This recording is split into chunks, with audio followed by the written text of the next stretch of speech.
Good morning students. आप सभी कैसे हैं? सभी अपनी छुट्टियां अपनी नानी घर, अपने मामा घर, अपनी दादी घर आप बिता के आए होंगे। खूब मज़ा किया होगा अपने छुट्टियों में और आपने हॉलीडेज़ होमवर्क भी किया होगा। चलिए अब हम अपना आगे का काम स्टार्ट करते हैं। अब हमने बहुत इन्जॉय कर लिया है, अब हम अपना काम डेली साथ के साथ करेंगे। ओके, आज हम हिंदी रीडर में पार्ट 7 पढ़ेंगे जिसका नाम है अमृतयान का सपना। क्या नाम है इस पार्ट का? अमृतयान का सपना।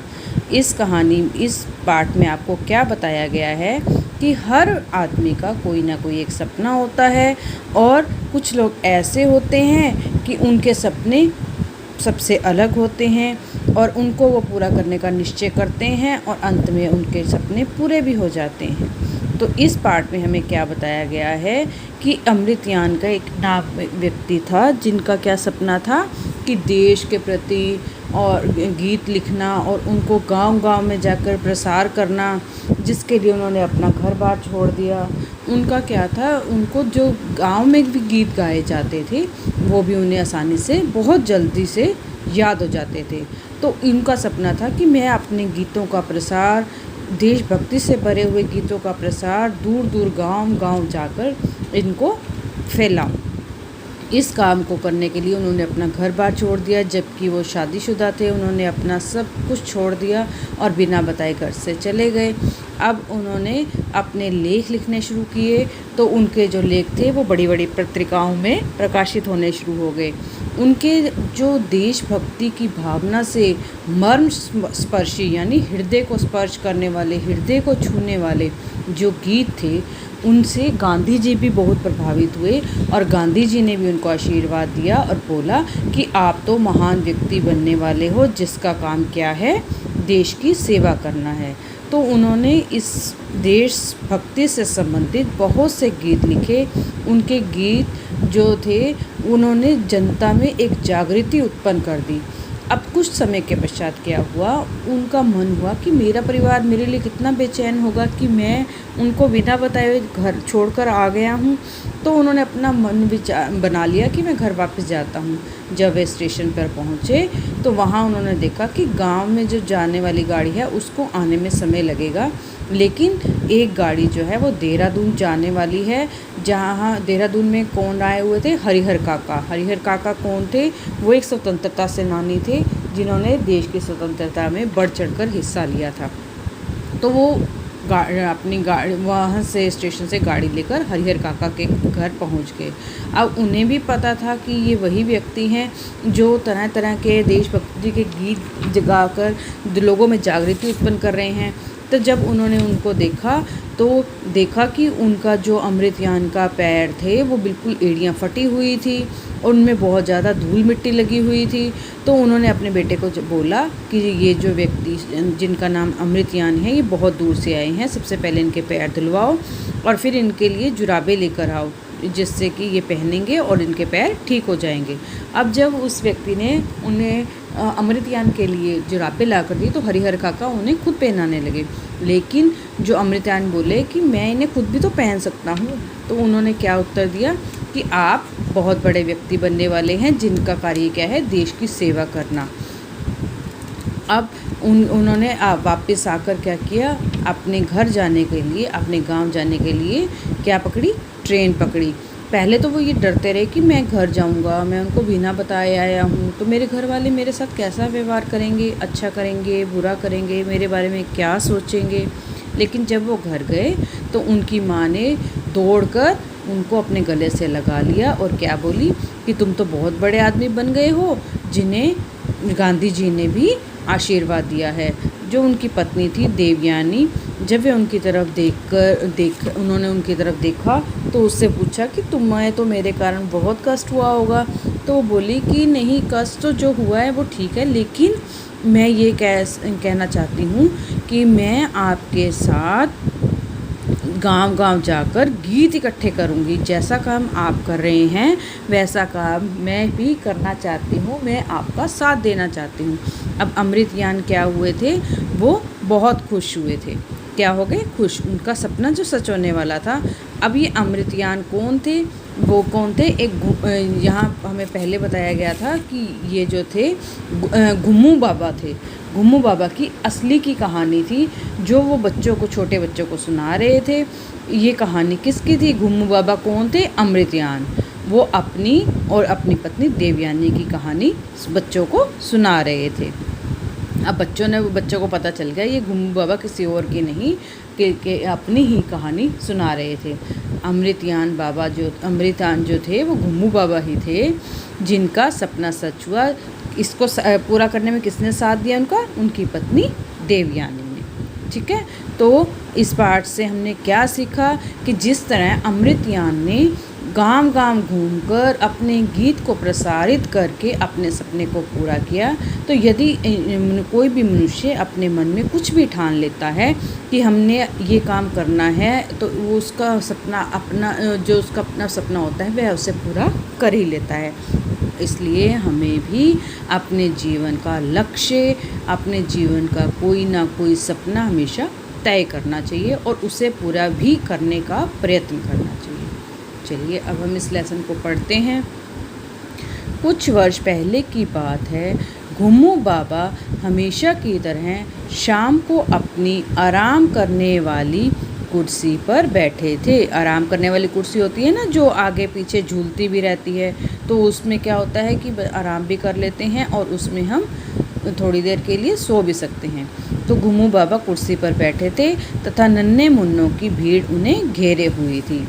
वे सब उनसे कहानी सुनने का आग्रह कर रहे थे। आग्रह का मतलब क्या होता है, मीनिंग क्या होता है? आग्रह का विनती कर रहे थे।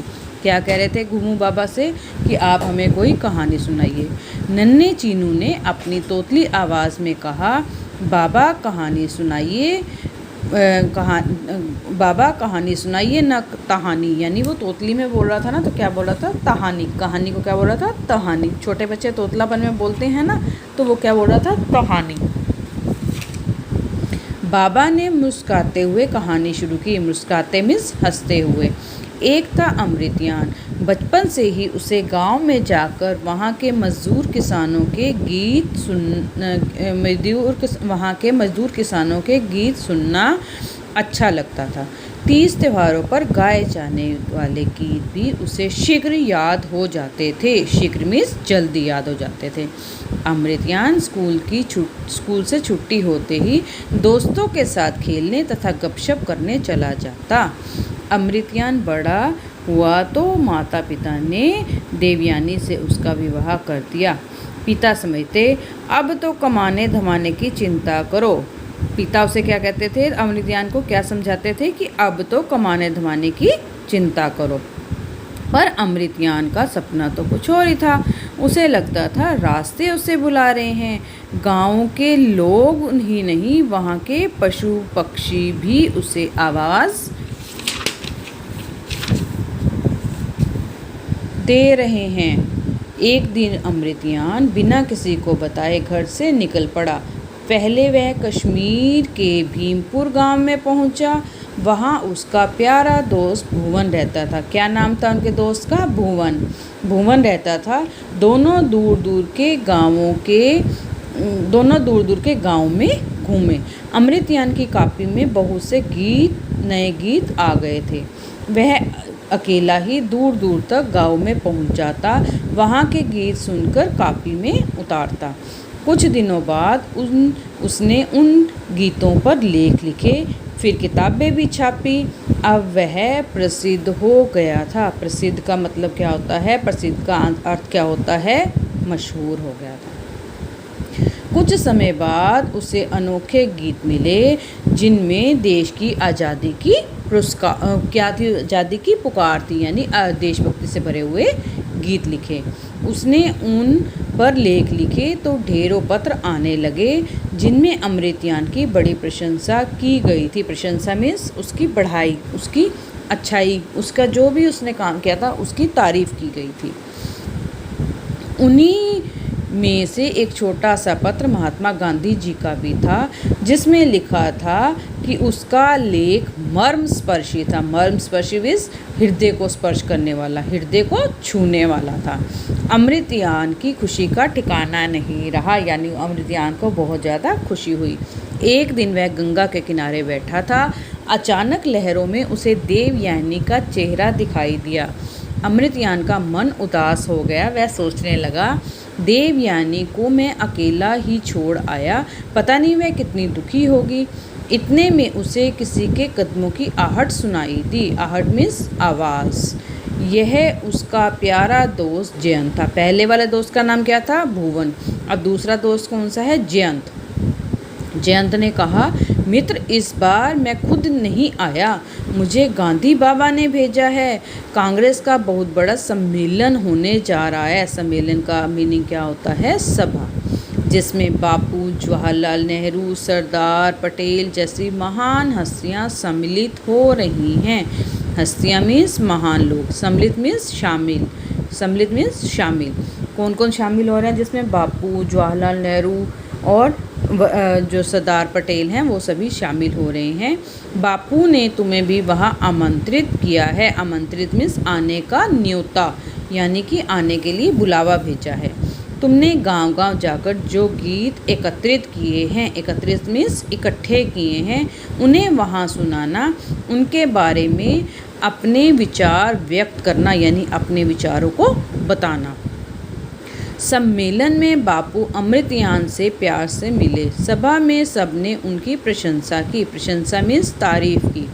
जब उसने गांव वालों को एक से एक सुंदर गीत सुनाए तो बापू प्रसन्न होकर बोले। प्रसन्न मीन्स खुश होकर बोले, तुम्हारा यह काम भी देशभक्ति और आज़ादी का काम है, इसे छोड़ना मत। अमृतयान के मुंह से निकला, हाँ बापू। अमृतयान फिर से गांव की ओर निकल पड़ा। उसके गीतों की कापियां भरती ही जा रही थी।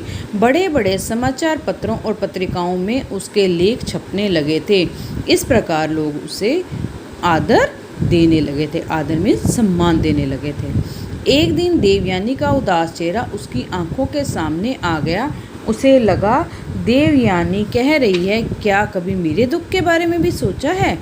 अमृतयान का संकल्प कुछ डिगने लगा। संकल्प में निश्चय, जो उसने निश्चय किया था वो डिगने लगा, मतलब अपनी जगह से हिलने लगा। उसने घर लौटने का निश्चय कर लिया।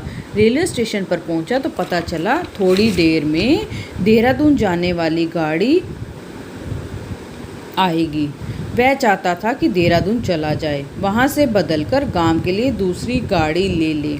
देहरादून में काफ़ी समय से एक पुराने स्वाधीन सेनानी हरिहर काका ठहरे हुए थे। अमृतयान ने मन ही मन में उनसे मिलने का निश्चय कर लिया और देहरादून के लिए गाड़ी पकड़ ली। अगले दिन सुबह अमृतयान हरिहर काका के घर पहुंच गया। उसे देखकर काका बहुत खुश हुए। अचानक उनकी नज़र उनके पाँव पर पड़ी तो दुखी होकर बोले, अरे तुम्हारे पैरों पर तो बहुत धूल लगी है, एड़ियाँ फटी हैं, तुम्हें बहुत कष्ट होता होगा। कष्ट में दुख होता होगा। उन्होंने अपने बेटे सुशांत को बुलाकर कहा। अब उनके बेटे का क्या नाम था? सुशांत। सुशांत को बुलाकर कहा, सुनो अमृतयान बहुत दूर दूर की यात्रा करके आए हैं, पहले भीतर ले जाकर इनके पैर धुलवाओ ताकि इन्हें आराम मिले। अब जब अमृतयान पैर धोकर आए तो उन्होंने सुशांत को फिर से बुलाया, सुशांत भीतर जाकर जुराबे लाओ। अमृतयान कुछ दिन जुराबे पहनेंगे तो इनके पैर ठीक हो जाएंगे। सुशांत ने जुराबे ला कर दी तो हरिहर काका स्वयं उन्हें जुराबे पहनाने लगे। अमृतयान को बड़ी शर्म आ रही थी। वह बोला, काका आप मुझसे इतने बड़े हैं, आप ये क्या कर रहे हैं? जुराबे तो मैं स्वयं भी पहन सकता हूँ। मैं बड़ा हूँ तो क्या हुआ, तुम भी तो मेरे बेटे जैसे हो और बड़ा काम करने वाले बेटे हो। तभी तो गांधी बाबा भी तुम्हारी तारीफ करते हैं। तभी तो क्या, कौन तारीफ करता है आपकी? गांधी बाबा भी आपकी तारीफ करते हैं। यह सुनकर अमृतयान की आंखों में अश्रु आ गए। अश्रु मीन्स आंसू आ गए। उसके बाद हरिहर काका ने अमृतयान को प्रेम से भोजन कराया। प्रेम मीन्स प्यार से भोजन करवाया। फिर उसकी यात्राओं के विषय में पूछा। शाम को अमृतयान को अपने घर जाना था। हरिहर काका ने गाड़ी से उसे स्टेशन पर छुड़वा दिया। अगले दिन अमृतयान शाम के समय अपने गांव भद्रपुर पहुंचा। अब कौन सा गांव था उनका? भद्रपुर। अमृतयान का कौन सा गांव था? भद्रपुर। उसके मन में एक तरफ अपने घर वालों से मिलने की खुशी थी और दूसरी तरफ उदासी भी थी। पता नहीं माता पिताजी व घर के लोग मुझसे कितने नाराज़ होंगे। मैं उन्हें बिना बताए घर छोड़कर चला गया था। देवयानी क्या कहेगी, यह सोचकर उसके कदम बार बार ठिठक जाते मतलब रुक जाते। पर घर पहुंचने पर उसे देखते ही घर में खुशी की लहर दौड़ गई। माँ ने उसे हृदय से लगा लिया। हृदय मीन्स गले से लगा लिया। वह बोली, तू बड़ा आदमी बन गया तो क्या माँ को भूल जाएगा? कल ही देवयानी समाचार पत्र में से पढ़कर सुना रही थी कि स्वयं गांधी बाबा ने तुझे आशीर्वाद दिया है। देवयानी लोटे में ठंडा पानी लेकर आई तो अमृतयान ने उससे कहा, मेरे कारण तुम्हें बहुत कष्ट सहने पड़े। कष्ट मीन्स दुख सहने पड़े। अगर तुम कहो तो यह काम छोड़कर कोई और काम करूं। देवयानी मुस्काई और बोली, हाँ मुझे कष्ट तो बहुत सहने पड़े, पर सबसे बड़ा दुख यही था कि आप अकेले हैं। कहती है कि मुझे बहुत दुख हुआ, बहुत दुख सहने पड़े, पर सबसे बड़ा दुख मुझे यही लगा कि आप अकेले हैं। अब मैं भी आपके साथ गांव वालों के गीत इकट्ठे करने जाऊंगी। यह सुनकर अमृतयान खुशी से फूला न समाया। बोला, सच? फिर तो मेरा सपना पूरा हो जाएगा। और एक दिन अमृतयान का सपना पूरा हुआ। अमृतयान ने पूरे 90 साल इधर उधर घूमते हुए बिताए। कितने साल? 90 साल। कहकर बाबा ने अपनी कहानी पूरी की। चीनू हंसकर बोला, मैं समझ गया घुम्मू बाबा, यह तो आपकी और दादी माँ की अपनी कहानी है, एकदम सच्ची कहानी। चीनू की यह बात सुनकर अमृतयान जो थे वह बाबा अमृतयान के साथ साथ देवयानी की हंसी भी छूट गई। बड़ी ही मीठी हंसी। सभी नन्हे मुन्ने हंसने लगे और कमरा हंसी से गूंज उठा। अब आपने इस पाठ में क्या पढ़ा कि अमृतयान का क्या सपना था कि वह गांव-गांव जाकर गीत लिखे और इन गीतों को वो प्रसारित करे। तो इस सपने को पूरा करने में किसने उनका साथ दिया? उनकी पत्नी देवयानी में। तो हमें क्या शिक्षा मिलती है कि हमें भी अपनी ज़िंदगी में कोई ना कोई लक्ष्य, कोई ना कोई सपना अवश्य रखना चाहिए और उसे पूरा करने का अपना पूरा प्रयत्न करना चाहिए। ठीक है, अब इस कहानी को इस पाठ को आप ध्यान से पढ़ेंगे, समझेंगे, दोबारा से इसको पढ़ेंगे और इसके जो आपको कठिन शब्द और भी आपको इस पाठ के अंदर हैं, आप उन पे अंडरलाइन करेंगे और इस पाठ की जो आपको अभ्यास दिया गया है उसे ढूंढने का प्रयास भी करेंगे। Okay, thank you.